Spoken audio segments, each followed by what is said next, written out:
Assalamualaikum warahmatullahi wabarakatuh. Perkenalkan, nama saya Intan Sariseka dari Prodi PJJ S1 Manajemen Universitas Cyber Asia. Untuk kali ini, saya akan menjelaskan atau mempresentasikan terkait review bedah jurnal dari judul Strategi Investasi Saham di Bursa Efek Indonesia dengan Analisis Teknikal. Selanjutnya, yang melatar belakangi jurnal ini, karena jurnal ini membahas strategi investasi saham di bursa efek menggunakan analisis teknikal. Karena kita melihat masyarakat ini minatnya meningkat karena terlihat dari pertumbuhan investor baru sebesar 53,47% pada tahun 2020. Investor ini dapat berinvestasi saham dengan menggunakan strategi jangka panjang untuk mendapatkan keuntungan, tapi ada juga cara lain untuk yang digunakan untuk mengembangkan dana dari investasi sahamnya ini, yaitu dengan cara perdagangan saham atau yang bisa kita sebut dengan trading. Nah, untuk analisis teknikal ini penting digunakan untuk mengambil keputusan investasi yang akurat karena ada indikator moving average, relative strength index, dan Bollinger Band yang digunakan karena ini cukup populer dan mudah dipahami oleh investor. Selanjutnya, untuk rumusan masalahnya ini mengapa demikian? Karena bertujuan ingin membuktikan keakuratan indikator moving average, relative strength index, dan Bollinger Band. Di sini kita akan fokus pada saham BRI karena kita akan menganalisis harga saham pada PT Bank BRI tersebut. Nah, untuk periode penelitiannya ini diambil dari data Januari hingga September 2021. Untuk tujuan penelitiannya ini sendiri yaitu untuk menganalisis pergerakan harga saham BRI menggunakan analisis teknikal dan menentukan kapan momen yang tepat untuk membeli dan menjual saham berdasarkan grafik analisis teknikal pada saham PT Bank BRI tersebut. Selanjutnya, di sini ada metodologi penelitian. Nah, penelitian ini menggunakan metode deskriptif dengan data sekunder berupa data time series harian dari bulan Januari hingga September 2021. Untuk analisis teknikal ini diterapkan dengan indikator moving average, relative strength index, dan Bollinger Band. Untuk moving average ini sendiri, ini tidak ditunjukkan untuk menempatkan kita di bawah pasar atau di atas pasar, namun ditujukan untuk menjaga kita agar tetap berada dalam tren, yaitu membeli pada saat harga berbalik dari bawah pasar dan menjual setelah harga berbalik dari atas pasar. Untuk elemen penting ini sendiri dalam moving average ini adalah jangka waktu yang digunakan untuk menghitung rata-ratanya. Beda lagi dengan RSI, yaitu kondisi overbought. Adalah ketika kita dianjurkan untuk menjual saham dan tidak membeli saham. Kemudian ada kondisi oversold, yaitu ketika kita dianjurkan untuk membeli saham dan tidak menjual saham kita. Selanjutnya, untuk Bollinger Band mengukur volatilitas harga saham. Nah, untuk Bollinger Band ini, tekniknya ini adalah perkembangan dari moving average yang membentuk dua garis.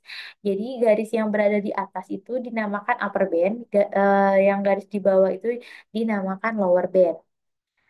Selanjutnya, dari hasil penelitian moving average, cara untuk mengidentifikasi trennya itu adalah dengan menggunakan dua buah moving average yang berbeda periode. Terus melihat juga posisi MA periodenya itu yang lebih pendek terhadap MA periode yang lebih panjang.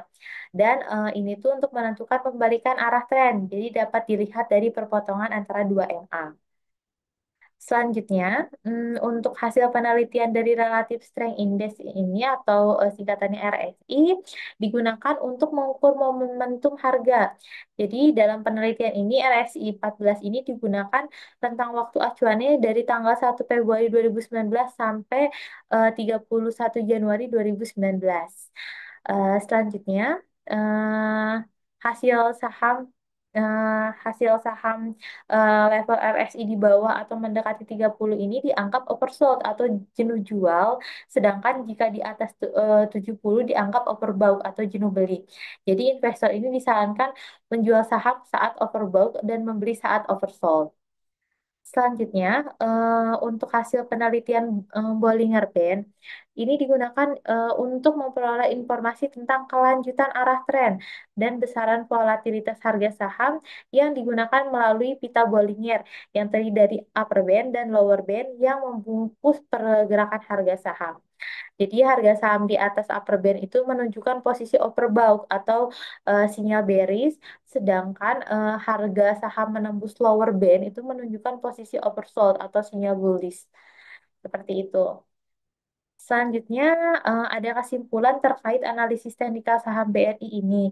Jadi, harga sahamnya itu periode Februari 2019 sampai Januari 2020 ini berfluktuasi dengan harga terendah dari 3.660 hingga tertingginya di 4.760. Untuk indikator MA-nya ini menunjukkan uptrend terjadi saat MA 20 memotong ke atas MA 50. Lalu downtrend saat MA 20 memotong ke bawah MA 50. Selanjutnya, untuk indikator relative strength index di bawah 30 ini menunjukkan oversold. Di atas 70 lalu itu menunjukkan overbought. Eh, untuk indikator Bollinger Band, ini jika menunjukkan tren naik saat harga berada di atas atau harga berada di sekitar upper band dan tren turun saat harga berada di sekitar lower band. Dari analisis ini, investor ini bisa menentukan nih kapan waktunya yang tepat untuk membeli, menjual, atau mau menahan sahamnya agar bisa maksimal keuntungannya dan bisa meminimalisir resiko. Selanjutnya ada waktu transaksi saham, saham BRI-nya ini. Jadi berdasarkan MA, jadi kita take profit saat MA 20 memotong ke atas MA 50 itu kita membeli saham. Lalu stop loss saat MA 20 memotong ke bawah MA 50 itu saatnya kita menjual saham. Selanjutnya berdasarkan RSI kita membeli saham saat oversold atau RSI mendekati atau memotong ke atas 30. Lalu untuk jual sahamnya saat overbought atau RSI-nya melampaui 70. Selanjutnya, berdasarkan Bollinger Bands, jadi kita disarankan untuk membeli saham saat harga berada di garis atau luar lower band. Selanjutnya, untuk menjualnya saat harga berada di garis atau luar upper band. Untuk analisis kritis jurnal ini sebenarnya tujuan penelitian ini sudah cukup jelas dan relevan. Metodologi yang digunakan juga sudah tepat dan mencapai tujuan.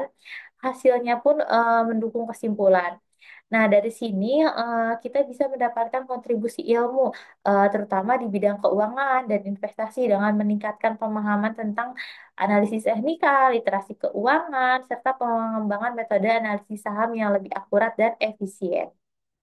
Sebenarnya masih banyak lagi manfaat dari hal tersebut.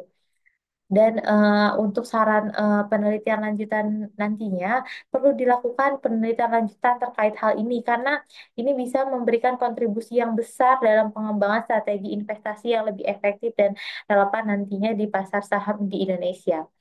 Nah, untuk kelemahannya sendiri, ini ada pada penelitian ini berkaitan dengan keterbatasan data historis yang hanya dapat kita tunjukkan data pasar Bursa Efek Indonesia di tahun lalu.